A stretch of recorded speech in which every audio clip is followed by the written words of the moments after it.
नमस्कार, मैं हूं नीलू।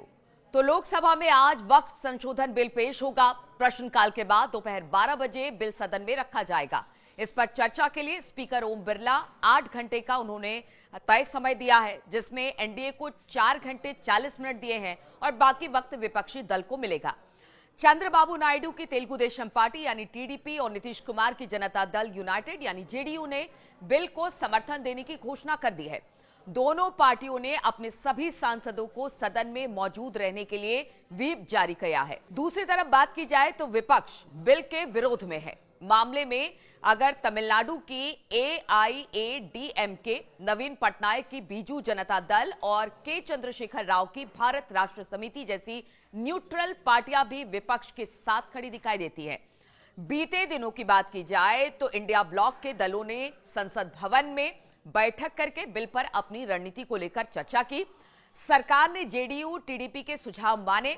दोनों पार्टियों ने बिल पर 3 अहम सुझाव दिए हैं। अब देखिए 3 अहम सुझाव क्या है, क्योंकि टीडीपी और जेडीयू को लेकर जो विपक्षी पार्टियां थी या मुस्लिम संगठन थे जो वक्फ के समर्थन में विरोध में खड़े थे, उनका कहना था कि इन दोनों पार्टियों को सामने आना चाहिए।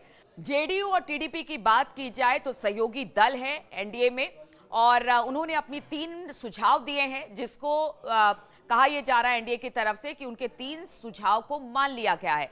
और टीडीपी जेडीयू ने भी कह दिया है कि अगर इन सुझावों को मान लिया जाता है तो फिर हम वक्फ संशोधन बिल के साथ खड़े दिखाई देंगे। लेकिन अगर ऐसा नहीं होता है तो फिर क्या होगा, वो तो बात की बात है। लेकिन जो 3 अहम सुझाव हैं वो क्या है, वो हम आपको बताते हैं। तो वो 3 सुझाव जो कि जेडीयू और टीडीपी की तरफ से दिए गए हैं। पहला सुझाव, कानून को पिछली तारीख से लागू नहीं करना चाहिए, दोनों पार्टियों ने कहा है। साथ ही उन्होंने कहा कि जो पुरानी मस्जिद, दरगाह या फिर दूसरे मुस्लिम धार्मिक संस्थान है यानी स्थान है, उनसे किसी तरह की कोई छेड़छाड़ नहीं की जानी चाहिए। और तीसरी अहम बात, जमीन राज्यों का विषय है, जमीन पर राज्यों की भी स्पष्ट राय ली जानी चाहिए। अब देखिए कि किस तरह से वक्फ बिल को रखा गया था। कैबिनेट ने 19 फरवरी को वक्फ संशोधन बिल को मंजूरी दी थी।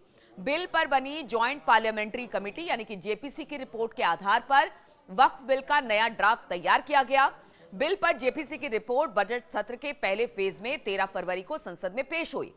कमेटी ने 30 जनवरी को 655 पन्नों की रिपोर्ट स्पीकर ओम बिरला को सौंपी और इस दौरान जेपीसी अध्यक्ष जगदंबिका पाल, निशिकांत दुबे सहित अन्य भाजपा सांसद वहां पर मौजूद रहे। लेकिन विपक्ष का कोई सांसद वहां पर नजर नहीं आया। अब आपको आप बताते हैं जो पुराना वक्फ बिल था और नए वक्फ बिल जो कि नया मसौदा तैयार किया गया है, उसमें क्या 4 बड़े अंतर है। अब 4 बड़े अंतर हम आपको बता दें। पुराना जो कानून था उसमें कहा गया था सेक्शन 40 में रीजन टू बिले के तहत अगर वक्फ बोर्ड किसी प्रॉपर्टी पर दावा कर देता है और उस प्रॉपर्टी का मालिक सिर्फ वक्फ ट्रिब्यूनल में ही जा सकता है।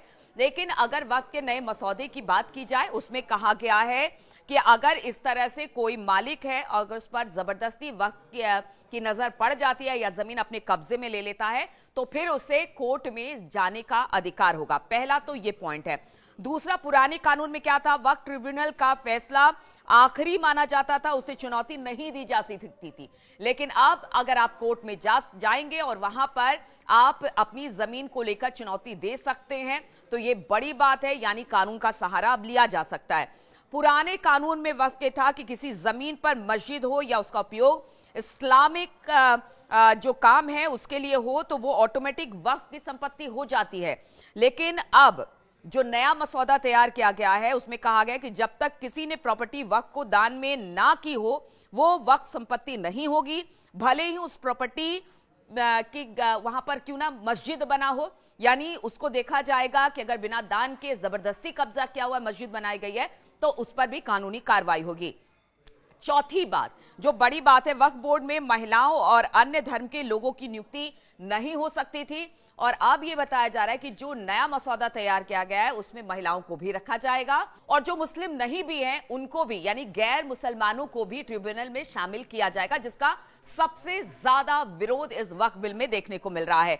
अब जरा हम आपको बता देते हैं जल्दी से कि संसद में इस वक्त अगर बिल लेकर आया जाता है और उसको अगर पास कराया जाता है तो किस तरह से मेजॉरिटी जो बीजेपी या फिर विपक्षी पार्टियों की यानी एनडीए और विपक्षी पार्टियों की है वो किस तरह से नंबर गेम क्या कहता है।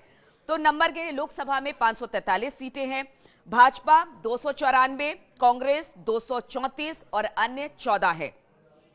राज्यसभा का भी आंकड़ा आपको बता दें, 236 सीटें हैं, जिसमें से 121 बीजेपी प्लस यानी कि उनके जो दल है सहयोगी दल उनका, और कांग्रेस और उनके सहयोगी दलों के पास 85 हैं और अन्य के पास 30 है। तो बहुत ज्यादा मुश्किल बीजेपी को वक्फ संशोधन बिल को पास कराने में नहीं लगेगा, लेकिन आज पेश होने वाला है।